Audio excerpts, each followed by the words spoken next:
नमस्कार मित्रांनो, लग्नानंतर होईलच प्रेम या मालिकेच्या येणाऱ्या पुढील भागात आपल्याला खूप मोठा आणि जबरदस्त ट्विस्ट पाहायला मिळणार आहे.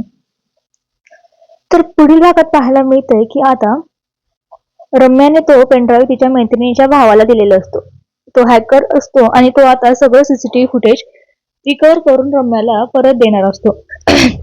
हे बघितल्यानंतर मालकीला सुद्धा आता मोठा धक्का बसतो, कारण काव्याचा बॉयफ्रेंड दुसरा तिसरा कोणी नसून जीवा आहे हे त्यांना समजतं. तर आता रम्या म्हणते की आता मी काव्याला सोडत नाही. एकाच घरात राहून एवढं मोठं सत्य लपवत होते. आई जरा विचार कर, एवढं मोठं सत्य आपण जर आपल्या कुटुंबाला सांगितलं ना, तर घर उद्ध्वस्त होईल. मालिनी तर काव्याला घरातून हाकलूनच लावेल. पार्थचाही विश्वास उडेल. आणि महत्वाचं म्हणजे नंदिनी तिच्या नवऱ्यासोबत काव्याने अफेअर केले. किती मोठी गोष्ट आहे ही. रम्या म्हणते की आई आजपासून आज मला खूप आनंद झालाय, कारण माझा पार्थ आता मला परत मिळणार आहे. तरी काही रम्या काव्याला सांगत असते की एक काम कर, तू पार्थला डिवोर्स दे.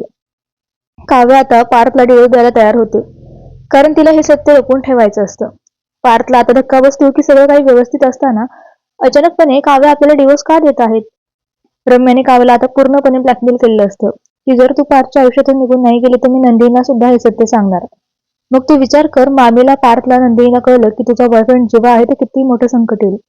आता मोठ्या बहिणीचा संसार उद्ध्वस्त होऊ नये, त्यामुळे काव्य तिच्या संसाराचा त्याग करताना आपल्याला पुढे मालिकेत पाहायला मिळेल. तर मित्रांनो, तुम्ही किती उत्सुक आहात हे सगळं पाहायला ते कमेंटमध्ये कळवायला विसरू नका.